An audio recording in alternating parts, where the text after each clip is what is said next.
స్వామివారు ఏం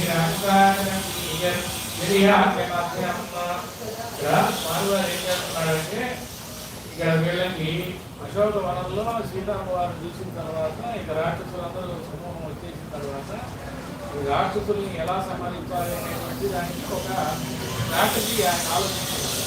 ఆ స్ట్రాటజీ ఏంటంటే ఎవరికి ఎలా చెప్పచ్చు, సామదాన పేద దండోపాయాలంట చూసారు.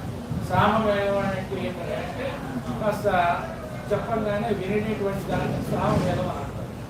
దాన భేదం అంటే అదే ఈ రూపాయి ఇస్తాను ఈ పని చేసి పెట్టు అని చెప్పడాన్ని దాన భేదం అంటారు. భేదం ఏంటంటే వేరు చేయడం. ఇంత కలిసిన వాటిని మాట్లాడుతున్నాను నువ్వు వెళ్ళిపో నీ పనులు వెళ్ళిపోయిన పనులు చూసుకుని చెప్పడం భేదోపాయం. చివరికి మిగిలింది ఏంటంటే దండోపాయం. నీకు వస్తే కానీ మాట్లాడాలి దండోపాయం. ఇక్కడ స్వామివారు ఏం ఆలోచిస్తున్నారు, అసామ రాక్షసు గుణాయ కల్పించారు.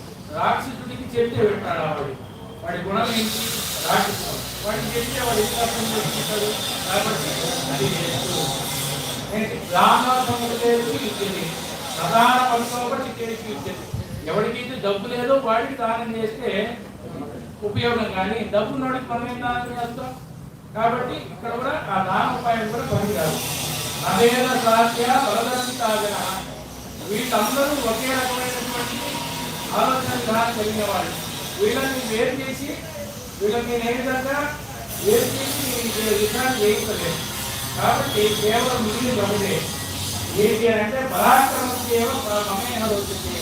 ఇక్కడ పరాక్రమం మాత్రమే నాకు సరైనటువంటి మార్గంగా కనిపిస్తున్నది. కాబట్టి ఇక్కడ నేను నా పరాక్రమాన్ని చూపించాల్సినటువంటి సమయం వచ్చిందని ఆయన ఆలోచిస్తున్నారు. రాక్షసుల మీద యుద్ధం మొదలుపెట్టాడు.